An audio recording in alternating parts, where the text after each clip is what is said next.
Welcome to Women's Leadership Today. I'm your host, Nikolette. Today we're discussing self-awareness with Nancy Schnoebelen Imbs, founder of Polished Communications and Personal Development. Nancy is an empowering leadership and professional development consultant, children's book author, and motivational speaker. Appearing monthly on KMOV's News 4 Great Day, she is also a contributor for many radio stations and podcasts. Drawing on over 25 years' experience in marketing, communications, and roles in leadership, she has a keen appreciation of the mindset and power it takes to change patterns of behavior. Welcome, Nancy. Thank you, Nikolette. You made me sound so good. I try. I want to boost you up. You know what I mean? Yes. Well done. Well done. Like I said, today we'll be discussing the importance of self-awareness in the workplace and in our personal lives. Nancy, I know this is a topic you're particularly passionate about, so why don't you get us started by defining what self-awareness means for you? It is pretty self-explanatory, self-awareness, but tell us what it means for you and why it's so important for professionals today. Okay, so self-awareness is in a nutshell, is knowing what makes you tick. It's understanding how your emotions, right? Your happiness, your sadness, your anger, how that affects others when you're having a conversation. And conversely, it's understanding how others' emotions are impacting you as you're having that conversation. So, there's so many areas of self-awareness, and hopefully we'll unravel that and get to that. But one of the key points of understanding self-awareness is you're just more meaningful in the moment, right? You understand why you're upset, and you're tweaking that behavior so you can have that conversation in a way that's productive and efficient. It's understanding you're giving a big pitch to a client. It's recognizing, hey, I'm a little nervous here, right? I need to win this for the company. They're counting on me. So you're going to focus on positive self-talk instead of letting those nerves or fears take over. So self-awareness is a key, as I mentioned earlier, pinnacle, apex of a skill in the leadership area. Let's talk a little bit about, you said using positive self-talk, right? And we've had a couple of conversations, and I recently read a book, The Confidence Code, and they talk about how self-talk, positive self-talk, saying things like, I can do it, or I'm really confident, can actually have a negative impact because if you don't believe it, it's not going to work. Would you agree with that? Like, how do you consider positive self-talk, and how do you believe what you're saying, if that makes sense? Yeah, no, it totally makes sense. Well, first of all, going back to self-awareness, one of the key hallmarks to having high self-awareness is confidence, self-confidence. So if you are, getting geared up for, a budget meeting and you have to deliver, not so great news, you have the self-awareness, you have the confidence, you have that inner self-talk, right? To say, you know what, Nancy, you have to show a little empathy when you're talking, recognize the room, read the body language. Those are things that self-talk when you do have self-awareness, right? Because you're right. I mean, you can go into a big auditorium and speaking to thousands of people and say, I got this. But really you don't, right? Your behavior is showing, you're reading your notes, you're shaking, whatever it may be. So we are all, this is funny about self-talk. We are our worst enemy, Nikolette, because we put so much pressure on ourselves to do our very best every day. And sometimes, to err is human. Sometimes we are going to make a mistake. Sometimes we are going to fail. And you know what? Self-talk no matter how positive we want it to be, doesn't always go our way. But it's having that self-awareness, recognizing, you know what, I learned something with that failure. I learned something with trying a different approach, right? And so these are all different kind of stages we go through in developing our self-awareness. And self-talk is one of them. So self-awareness really develops that confidence, believing that positive self-talk. Then you're kind of saying. It's one way of developing, right? There's lots of Mhm. ways. Asking a colleague or a trusted friend, hey, how did I come across at that meeting? Was I humble? Was I sincere? Did I come across, professional with gravitas and all those executive presence traits? When you ask somebody for candid feedback, that is a great way to develop as well. You know what, Nancy? You were a little off-puttish on some of your comments. There were people who wanted to ask you questions, and you just kind of bypassed that and went on to the next part of your presentation. And so, take that advice and use it to do a better job and grow in your self-awareness. So there's lots of different ways in which we can develop it. But you're right, self-talk and getting that self-confidence is one. Fantastic. I know Yeah. that's the only reason I ask is because the confidence is definitely something I struggle with. And you're saying that building that self awareness can kind of go hand in hand in building that confidence. So And don't be too hard on yourself, Nicolette. Don't be too hard on yourself with the self confidence thing. Even the best of the best, right? They get nervous, they lose confidence. I think that's just part of human nature. But knowing how to kind of change our behavior when we're going into a situation will help boost your confidence. And I might add, just because I'm like, you can tell I'm very passionate about this topic. Um, Poking fun of yourself, having that self deprecating sense of humor, showing your vulnerability, these are ways too in which your self awareness rises. And so there's lots of different things we can do. It doesn't have to be just all on focusing on gaining that confidence because once we recognize our emotions and really fine tune them, know our triggers, um, confidence grows. And when we can poke fun of ourselves, people see that you're approachable. Confidence grows. So there's ways in which we can develop all of these wonderful traits. right, poking fun of ourselves without bringing ourselves down. Right. Yes, yes, yes. I always like to quote Brené Brown or share some of her research because she's obviously such an expert on leadership and vulnerability. But she says, shame too. We, mostly women, will put ourselves down often because we feel we made a mistake, not others. We. So again, Yeah. that's just all the self-imposed pressure we put upon ourselves when we should not. And I really like that idea of using humor as a tool, and having the self awareness to understand, like I said, that you're not bringing yourself down, that you're using that humor.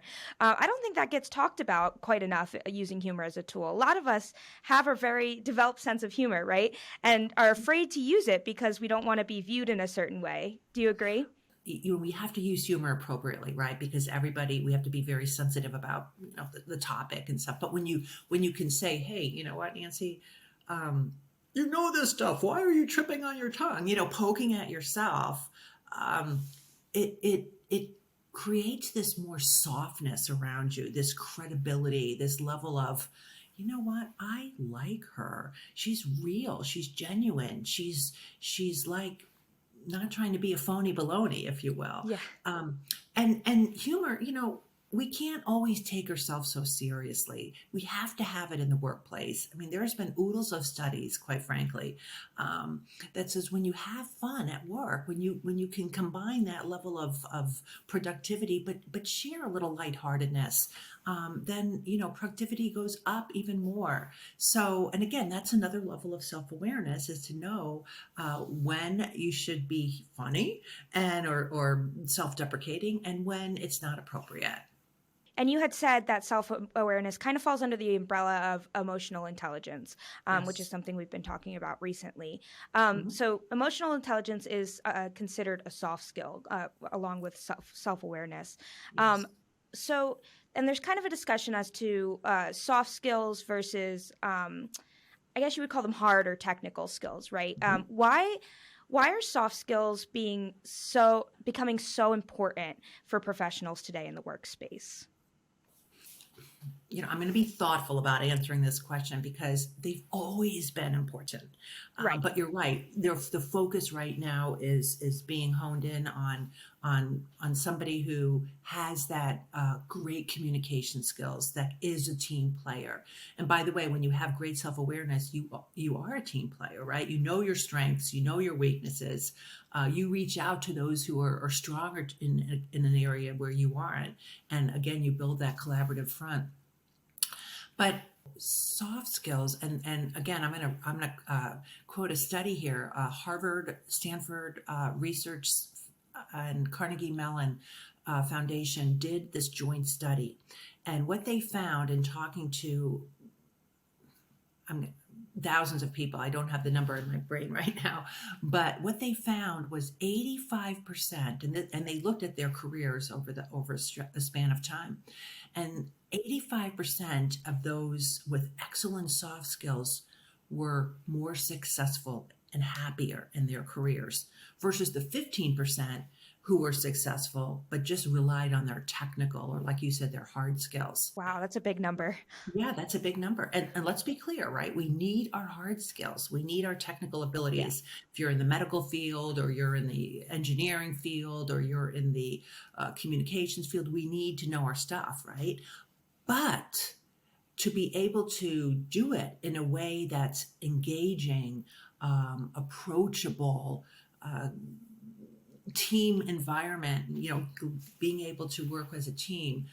These are the soft skills that are so critical in the workplace today. And so that's kind of the overwhelming facts, if you will, that yes, soft skills are as important, if not more, than Mhm. your technical skills. I don't know if it has anything to do with it, Nancy, also the shift lately to a more remote hybrid environment. Um, and being self aware, shows up in the workplace when you're interacting with your coworkers. And it's not that we're not interacting, we're just interacting in a different way. Do you Mhm. find that there are any unique challenges or that self awareness shows up any differently in the hybrid remote work environment? Yes, it's funny you're asking this question. I just had a conversation. I've been attending this conference here. I'm in Florida right now, and I wish I could show you my view in the back. It's the ocean, and it's just so peaceful. Um, Oh, I'm so jealous. I know. That's why I'm wearing my turquoise shirt instead of a sweater. Um, okay, so um, that is a very good question. And as I said, I was having this conversation with a fellow colleague, and his team is mostly remote, and the argument is they don't want to come back to the office because they're being very productive working in this remote situation. But in my conversation, I wanted to challenge and push back a bit and said, well, what about the lessons we learn at the water cooler, right? What about the teamwork, the camaraderie, the collaboration that often exists when you're at work, or when you're passing a leader in the hallway and you stop to have a quick conversation, and something spawns from that, mentoring, or hey, I'd like to introduce you to a colleague of mine, and I don't know, there's opportunities. And I don't want to make this a controversial topic or discussion on our podcast today, but I think if there was a happier medium, right? Because some people do like working at home and are very good at it, as they would be in the office. So I think it's a reflection of the company's culture, and what Mhm. leaving that opportunity to come into the office. But I think time will tell.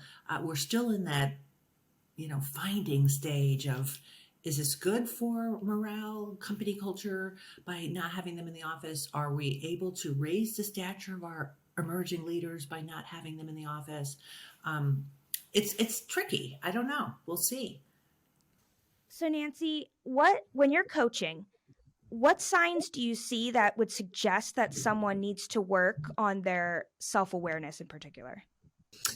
Oh golly. Well, first of all, we all can improve our self-awareness, right? Nobody's 100% perfect. Although we may have high self-awareness skills, there's always room for improvement. But one of the things that I try to reinforce and to raise that level of self-awareness is listening and communicating. Because when you have high self-awareness, you are an excellent communicator. You get it. You're good at understanding that other person's feelings. So, for example, let's say you're giving a performance review, and it's not, going into it, that unfortunately the candidate or the coworker is not going to get the promotion that he or she is wanting to hear in that room at that moment. And so you're going to obviously model your behavior. And there's a science, I'm going to jump back a little bit, about mirroring and matching. And so you're not going to go in, you're going to be happy and positive and very assertive. People with high self-awareness are very assertive in their communications. They're not aggressive, they're not bullies, but they're clear, they're direct, they're respectful, and they go in for that win-win. And so when you're having that conversation, knowing that you have to deliver some difficult news, you're paying attention to that person, right? She's obviously, or he's obviously excited to hear that this potential promotion. So you go in there and you say, Sue, I know you're a rock star in this organization. You deliver all the time. You're dependable. You're creative. You're innovative. You're just one of those all-star employees. But I know you're not going to like to hear this, because I'm not wanting to give you this news. Headwinds, budgets, companies' volatility right now. That's preventing me from giving you that promotion. But it will happen. Just be patient with me. It's going to happen. And so you're reading that person, and you're using your self-awareness. You're using your cognitive skills, your behavior, your emotions, right? Your psychological skills. All of that is part of self-awareness to have that conversation, to make it one that is understandable, effective, empathetic. And so, there's lots of ways to do things, but the person who has high self-awareness, they get it. They understand when somebody's upset, and that's where the mirroring comes into play.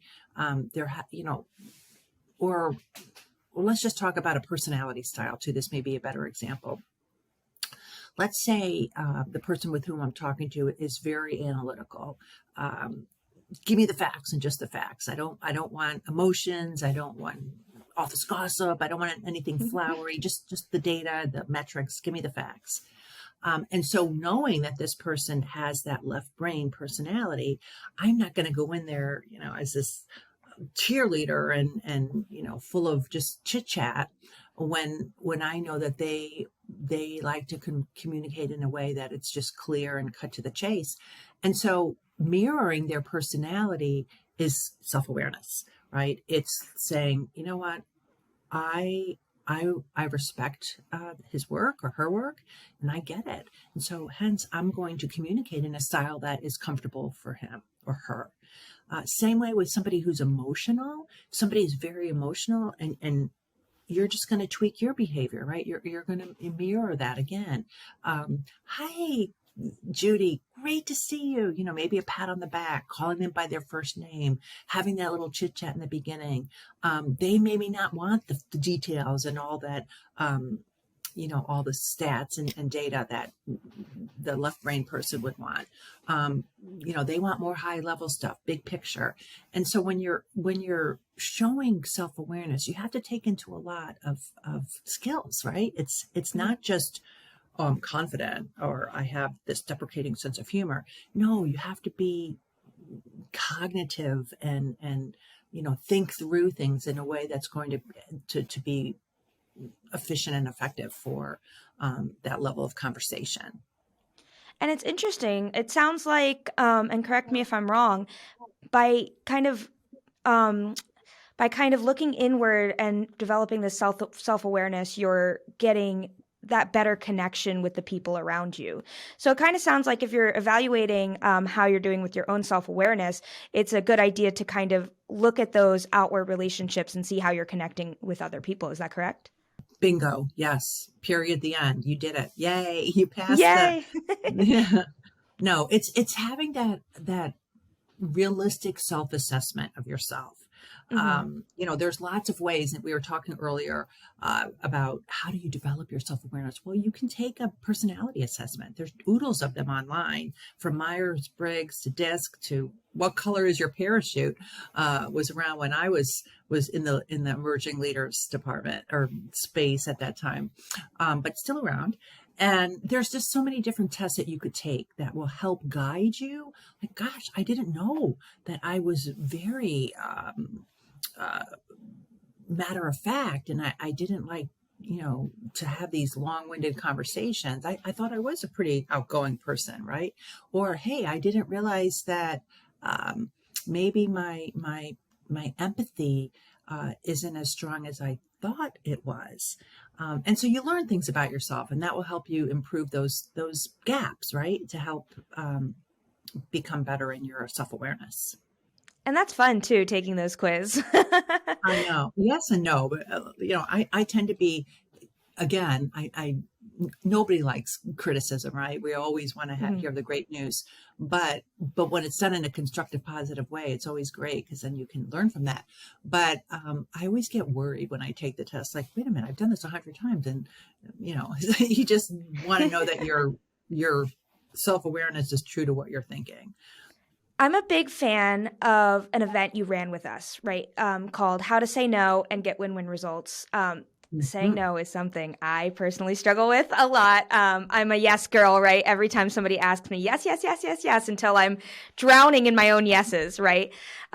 So how does self-awareness help us to set those healthy boundaries and come out of that no on a positive footing?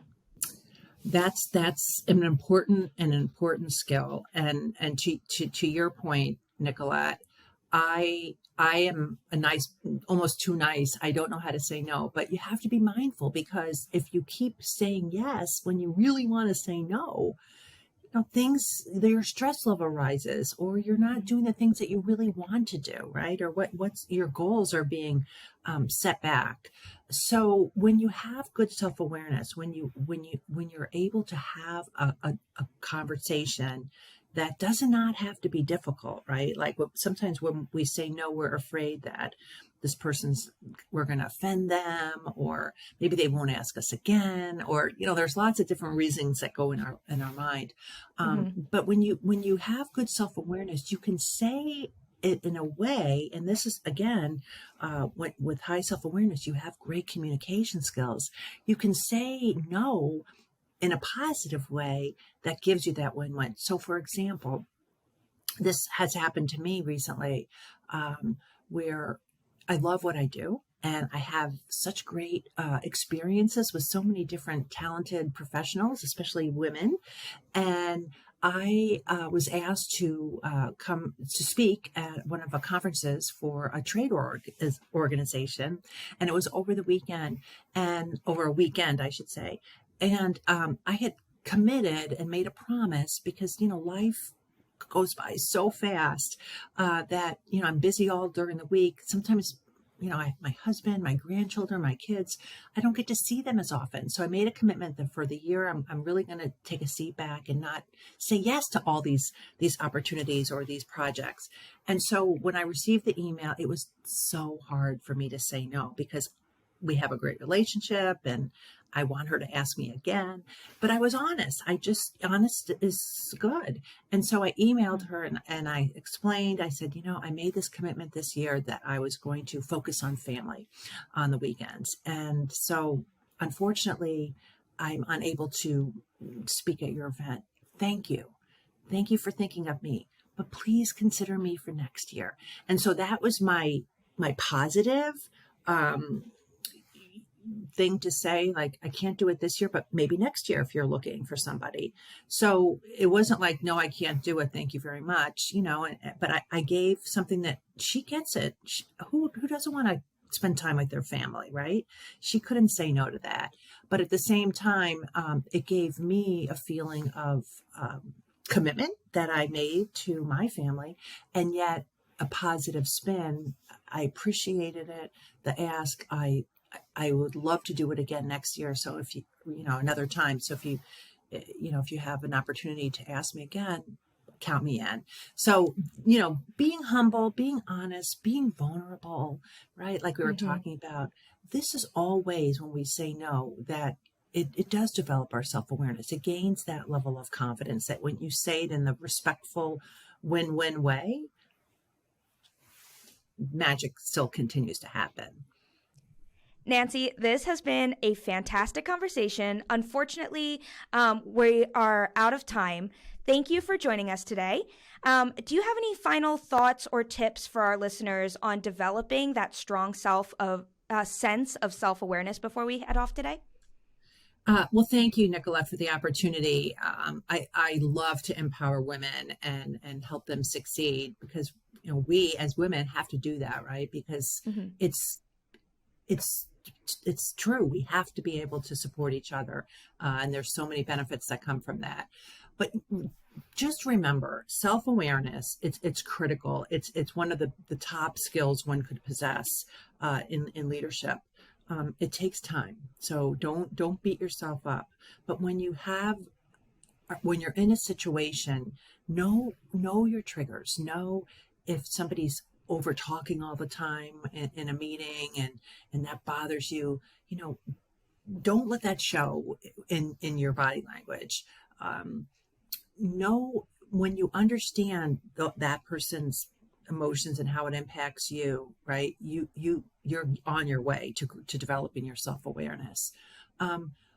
Understand that it's a process again, and once you get there, you will see your confidence rise and all these wonderful benefits that will flow from that. So practice.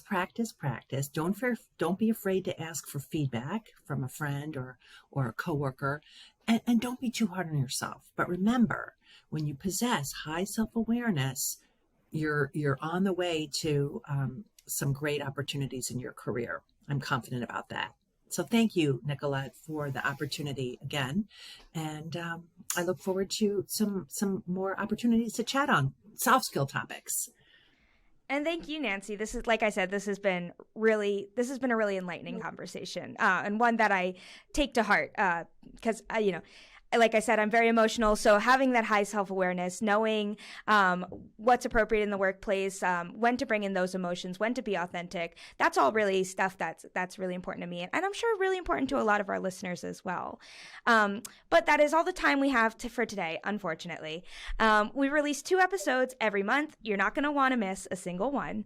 You can now watch us on YouTube, listen to us on Spotify, Apple Podcasts, Google Podcasts, almost anywhere podcasts can be found at this point. Make sure to like, comment, and subscribe today, and follow along with us on LinkedIn, Facebook, Twitter, and Pinterest and Instagram. Thank you again, Nancy, and thank you to all of our listeners. Goodbye, everyone. Thank you for listening. Progressive Women's Leadership is passionate about providing the best tools to help you reach your fullest potential. Visit us today at progressivewomensleadership.com for access to workshops, articles, e-guides, and much more to help you further develop your skills and advance your career.